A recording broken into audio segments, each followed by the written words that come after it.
खरगोश इकट्ठे किए। वो खरगोश उन्होंने इसलिए इकट्ठे किए कि वो उनको एक बहुत अनहेल्दी डाइट खिलाना चाहते थे। उन्हें घी खिलाना चाहते थे, उन्हें चीनी खिलाना चाहते थे, उन्हें तमाम वो चीजें खिलाना चाहते थे जिनसे हाई ब्लड प्रेशर हो।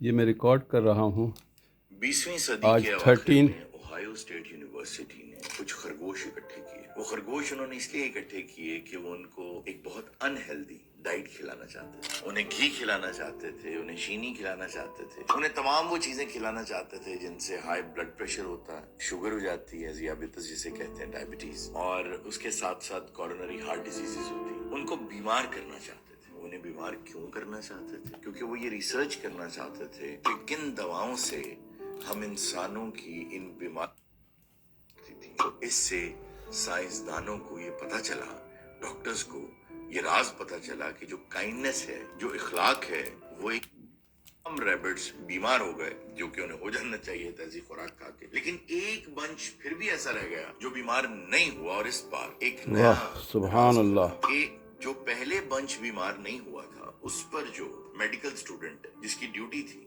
खाना खिलाने की, इस बार भी उसी का बंच जो है वो बीमार नहीं हुआ।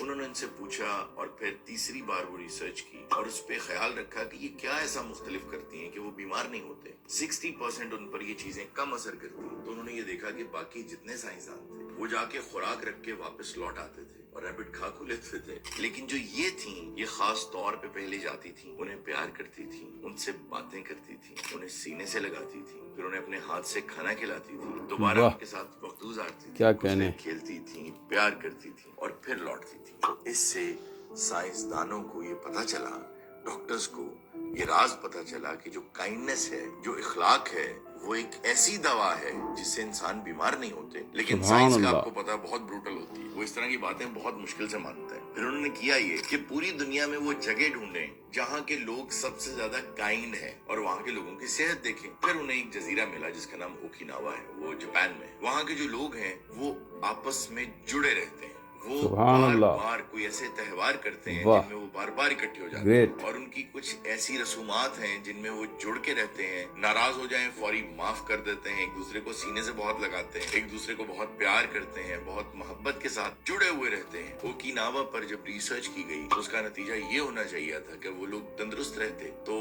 हकीकत ये खुली कि इस वक्त दुनिया में सबसे ज्यादा पर कैपिटा सेहत ओकिनावा में, 100 साल से ऊपर सबसे ज्यादा जीने वाले लोग ओकिनावा में हैं, सबसे कम बीमार ओकिनावा में हैं, क्योंकि वहाँ काइंडनेस है, वहाँ इखलाक है। और ये एक ऐसी चीज है जिसकी बाज़गश्त होती है। इसलिए याद रखें, जिंदगी में दवाओं से ज्यादा बेहतर ये है कि आपस में जुड़े रहें। मोहब्बत, शफकत, मरव्वत, हमदर्दी, अश्कशोई, इन जज्बात के साथ जिंदगी गुजारें, आप बहुत सी बीमारियों से बच जाएंगे। बहुत अच्छी बात कही। और जनाब ये भी है, अलग मैं ये पढ़ दूंगा कि एक बेहतरीन माशरे की तश्कील के लिए कुरान पाक के 100 मुख्तसर मगर इंतहाई मौसर पैगामात। नंबर 1, गुफ्तगू के दौरान बदतमीज़ी न किया करो, सूरतुल बकरा आयत नंबर 83। गुस्से को काबू में रखो, सूरतुल आल इमरान। दूसरों के साथ भलाई करो, तकब्बुर न करो, दूसरों की गलतियाँ माफ़ कर दिया करो, लोगों के साथ आहिस्ता बोला करो, अपनी आवाज़ नीची रखा करो, दूसरों का मजाक न उड़ाया करो, वालिदैन की खिदमत किया करो, वालिदैन से उफ़ तक न करो, वालिदैन की इजाज़त के बगैर उनके कमरे में दाखिल न हुआ करो। मज़ीद मैं पढ़ता हूँ और उसके बाद सेकंड पार्ट में जो कुछ और अर्ज़ करूँगा सुन लीजिएगा प्लीज़, आपके हम सब के फ़ायदे के।